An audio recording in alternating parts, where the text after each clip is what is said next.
प्रिय विद्यार्थियों, आज हम लोग हिंदी व्याकरण के अंतर्गत अध्याय 1 भाषा, लीट एवं व्याकरण के संबंध में अध्ययन करेंगे।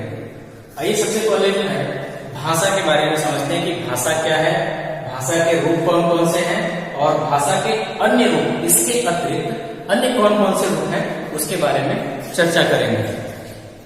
सबसे पहले हम सभी जानते हैं कि मनुष्य एक सामाजिक प्राणी है और समाज में रहते हुए वो अपने विचारों और भावनाओं को एक दूसरे के सामने प्रकट करता है।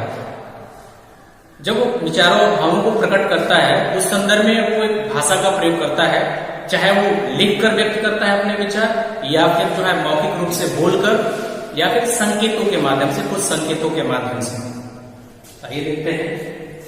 तो इस आधार पर भाषा की परिभाषा हो जाएगी। भाषा वह माध्यम है जिसके द्वारा मनुष्य अपने विचारों अथवा भावों का आदान प्रदान करता है, एक दूसरे से आदान प्रदान करता है, तो भाषा कहते हैं। अब विचारों का आदान प्रदान वो कितने रूपों से करता है, इस आधार पर इसको विभाजित किया गया है आगे। तो भाषा के रूप, यहां थोड़ा सा ध्यान देने की बात है। भाषा के मुख्यतः 2 रूप हैं। साधारणतः आप देखेंगे भाषा के 3 रूप माने जाते हैं, लिखित भाषा, मौखिक भाषा और सांकेतिक भाषा। लेकिन अब जो है व्याकरणिक दृष्टिकोण से या व्याकरण में सांकेतिक भाषा को महत्व नहीं दिया जाता है, उसे भाषा के रूप में स्वीकार नहीं किया जाता है। इसलिए इसे मैंने नोट में नीचे लिख दिया है कि सांकेतिक भाषा को व्याकरणिक दृष्टि से अस्वीकार कर दिया गया है, भाषा का रूप नहीं दिया गया है। तो आइए देखते हैं। पहला, भाषा के मुख्यतः 2 बिंदु हैं, 2 रूप हैं। पहला, मौखिक भाषा। जब मनुष्य अपने विचारों को बोलकर प्रकट करता है तो उसे हम कहते हैं मौखिक भाषा का प्रयोग कर रहे हैं, यानी वहां मौखिक भाषा होता है। जैसे कोई संवाद, वाद विवाद या फिर जो है कोई कविता वाचन हो रहा है या कहानी सुनाया जा रहा है, वहां जो है मौखिक भाषा का प्रयोग करते हैं अपने विचारों का आदान प्रदान करने में। इसे जो है भाषा का अस्थायी रूप भी कहा जाता है, क्योंकि ये मौखिक होता है इसलिए अस्थायी माना जाता है। अगला है दूसरा, लिखित भाषा।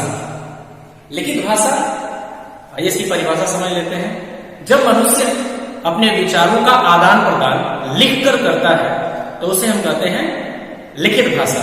इसके अंतर्गत सम्मिलित किया जाता है जैसे कविता लेखन, कहानी लेखन या संस्मरण से संबंधित हो गया इत्यादि। इन चीजों को इसमें सम्मिलित किया जाता है, यानी जब वो अपने विचारों को लिखकर व्यक्त करे।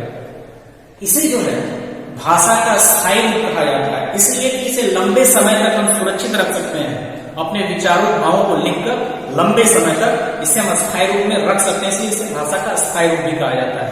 तो याद रखिएगा, मौखिक भाषा को भाषा का अस्थायी रूप और लिखित भाषा को भाषा का स्थायी रूप भी कहा जाता है। यहां ध्यान देने वाली बात है नोट में कि सांकेतिक भाषा को व्याकरणिक दृष्टि से भाषा का रूप नहीं दिया जाता है, अस्वीकार कर दिया गया है। इसका कारण यह है कि कुछ संकेत ऐसे होते हैं जो पूरी तरह से स्पष्ट नहीं होते हैं या अपने विचारों या भावों को हम प्रकट करने में परिपूर्ण या फिर सक्षम नहीं हो पाते हैं। जो हम कहना चाहते हैं वो संकेतों के माध्यम से कह नहीं पाते, इसलिए व्याकरण दृष्टि से हिंदी में उसे अलग कर दिया गया, हटा दिया गया। इसी संदर्भ में भाषा के अन्य रूप भी हैं, जिसमें मुख्यतः मातृभाषा, राष्ट्रभाषा, राजभाषा और मानक भाषा आता है। तो इन सब के संबंध में भी हम चर्चा करेंगे। अगला है भाषा के अन्य रूप। भाषा के अन्य रूप में मैंने आपको बताया था कि मातृभाषा, राष्ट्रभाषा, राजभाषा और मानक भाषा। इन सब के बारे में जो है हम चर्चा करेंगे। इसके संबंध में हम समझेंगे कि क्या है, कि वो इनको जो है मातृभाषा, राष्ट्रभाषा, राजभाषा और मानक भाषा कहा जाता है। आइए देखिए, सबसे पहले जो है मातृभाषा, नाम से स्पष्ट है, मातृ यानी माता, भाषा यानी जो बच्चा जब अपने माता पिता एवं परिवार से जो भाषा सीखता है या समझता है या बोलता है, या यूं कह लें कि उसके जन्म स्थान की जो भाषा है उसे हम मातृभाषा कहते हैं, जिसे बच्चा अपने माता पिता और परिवार से सीखता है, उसे हम कहते हैं मातृभाषा।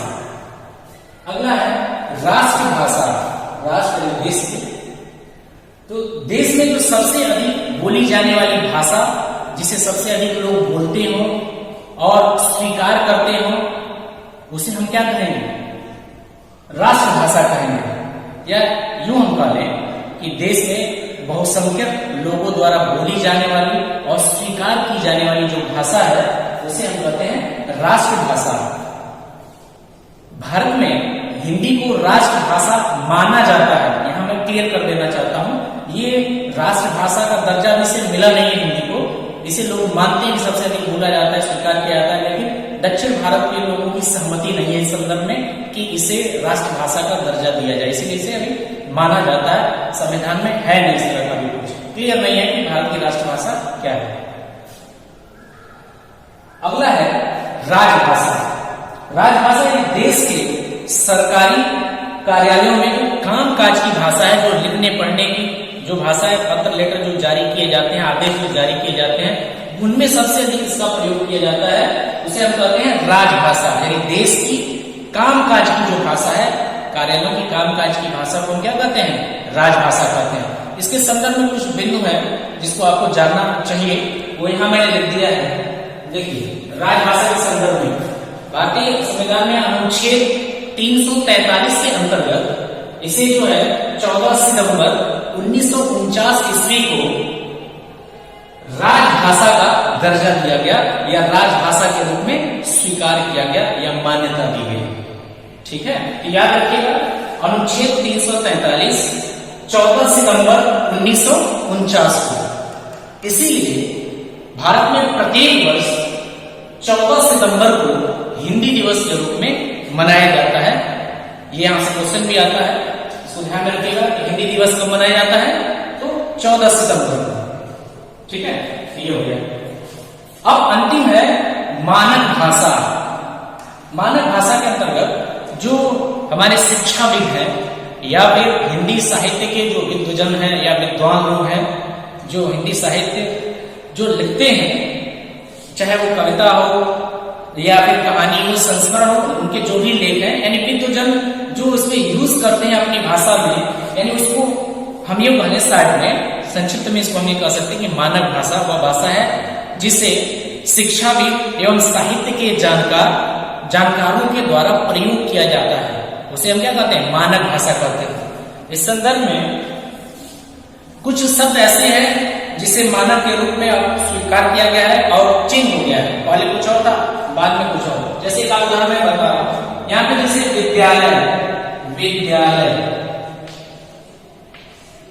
अब इसे जो है लिखा जा रहा है विद्यालय, इस तरह। तो ये आपका हो गया अमानक रूप विद्या, यहां देखिए, अब ये विद्यालय, ये मानक रूप हो गया। अब इसे मान्यता दी गई है कि अब विद्यालय को ऐसे लिखा जाएगा। इसी तरह से कई शब्द हैं जैसे द्वारा, ठंड, चाहिए इत्यादि, आई, ये सब जो शब्द हैं बहुत से आपको मिल जाएंगे। तो ये आपका हो गया मातृभाषा, राष्ट्रभाषा, राजभाषा और मानक भाषा। साथ ही साथ इसे भी आप याद रखिएगा और आप चाहे तो इसमें से नोट भी कर सकते हैं कुछ मुख्य चीजें। ठीक है, धन्यवाद।